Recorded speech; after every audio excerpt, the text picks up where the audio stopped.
often ask me what it's really like to live alone in your 60s. Most assume that it must be lonely, and if not lonely, then at least very boring. But for me, living alone at this stage of life is something very different. It can be surprisingly joyful in very small ways. For example, today I woke up and decided completely on a whim that this little front hallway needed a refresh. No discussion, no committee meeting, no one telling me it didn't need it, no one asking, "You're going to paint it what color?" Just me deciding it was something I wanted to do today.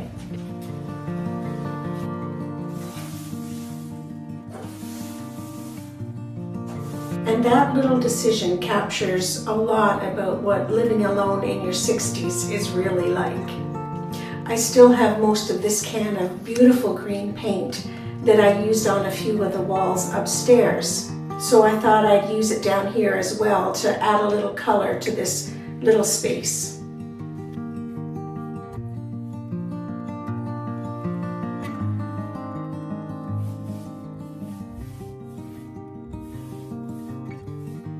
Some days I decide to be productive, and other days I decide my job is simply to enjoy the life I've worked so hard to build. Both of those options are completely valid. One of the biggest gifts of living alone is something very simple: peace. Not just a quiet house, but peace in your mind. There's a wonderful Italian phrase, la dolce far niente, that translates roughly to the sweetness of doing nothing. The idea is learning to enjoy the moment without feeling the need to always be productive. Clearly, I have not fully mastered that yet, but I am getting better. I can leave the house when I want. I can come home when I want. No one is watching the clock. And after spending many years of feeling stress and turmoil and constant self-doubt, that kind of peace means everything. For some people, being single looks like something is missing. For me, because I have this sense of calm, it feels more complete.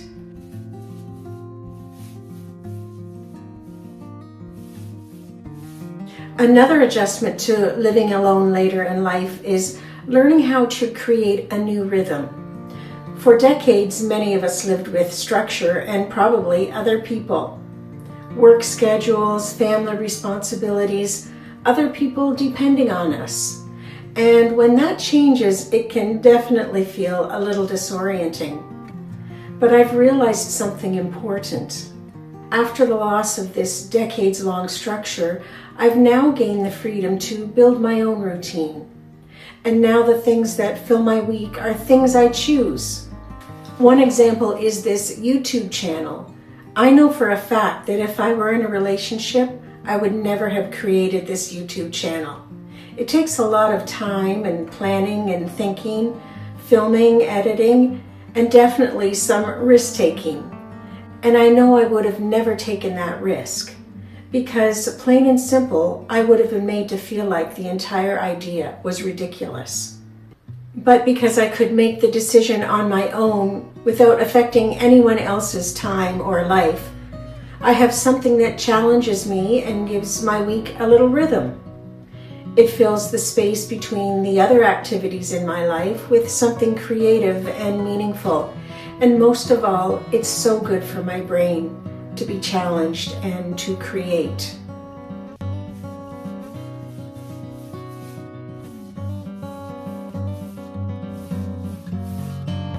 When you live with someone else, priorities don't always match.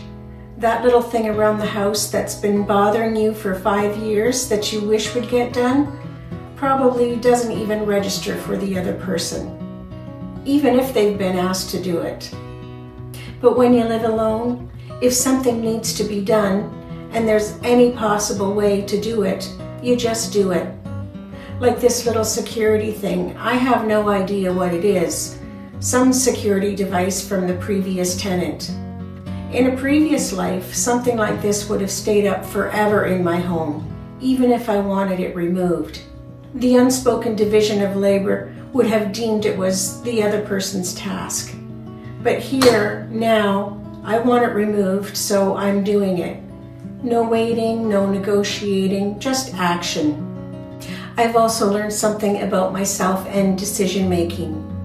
Some of the best, biggest decisions I've made in my life happened when I had to rely on my own judgment, my own research, and most importantly, my own intuition.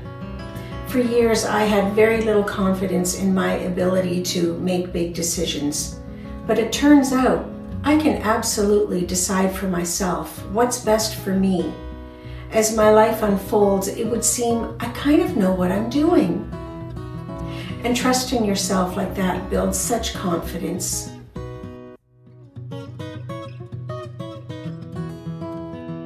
Of course, one question people always wonder about is loneliness. And I think it helps to understand the difference between loneliness and solitude. Solitude is a positive thing. It's chosen. It's time for reflection, creativity, and peace. Loneliness is something different. It's the painful feeling of disconnection. Living alone can include solitude and loneliness, but loneliness doesn't always have to be part of the equation. Of course, I miss my kids when I don't see them, but they are living their own lives, and I've come to accept that as they do that, I see them less.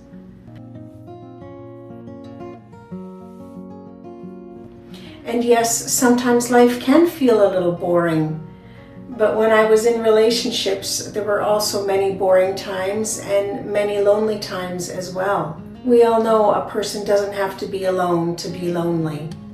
But when you live alone, you're also the event planner. If I'm bored, I can't blame that on anyone else. That's why I like to keep a list of projects I want to tackle, like this little refresh today. Something to do on a rainy afternoon or when the house feels a little too quiet.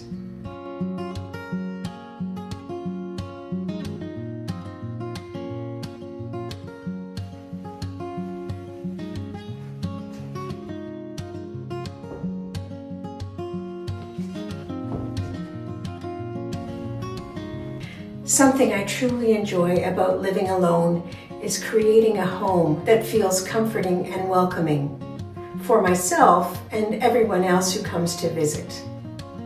Anyone can own a house or rent an apartment. Turning it into a home, that takes something more.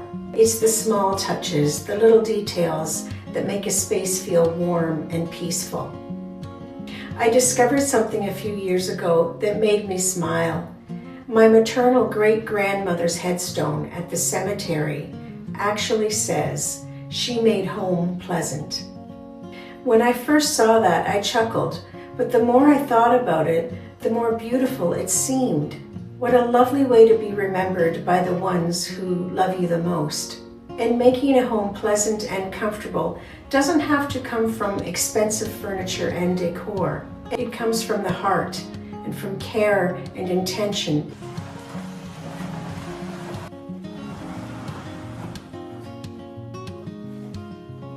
Living alone has also taught me to let go of certain expectations. Not so much other people's expectations, but my own. And one thing I've learned is this: no matter how wonderful you are, people will treat you according to their own moods and needs. And realizing that can be freeing. You can't always change the people around you, but you can change who you allow around you. Some people might feel sorry for me, thinking I must be lonely. Meanwhile, I'm at home enjoying a lovely meal, doing what I love to do.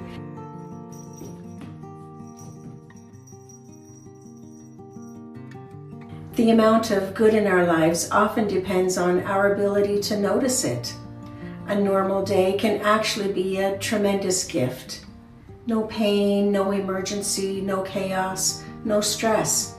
Enough food in the kitchen, enough money in the bank, a safe, comfortable home. That kind of quiet life is something I never take for granted. My life may look very simple from the outside. I read, I listen to music, I watch movies that make me happy, I make videos that I'm proud of, and sometimes I tackle projects, and sometimes I do absolutely nothing. And maybe to some people that sounds boring, but boring compared to what? Drama, chaos, constant noise?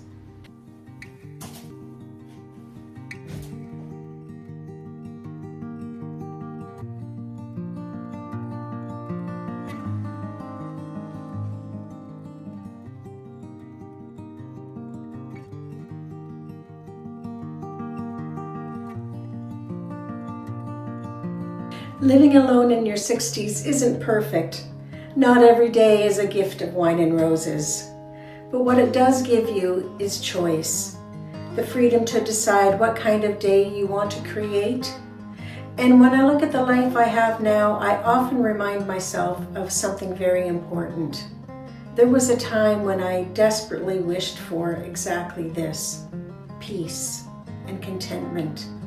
And now that I have it, I try very hard not to forget how precious it really is. I'm curious, do you live alone, or have you ever considered it? What do you think would be the best part? And what do you think would be the most difficult part? I'd really love to hear your thoughts. Thank you for spending this time with me. I always appreciate you being here. I hope your week ahead is filled with peace and positivity. Until next time, take care.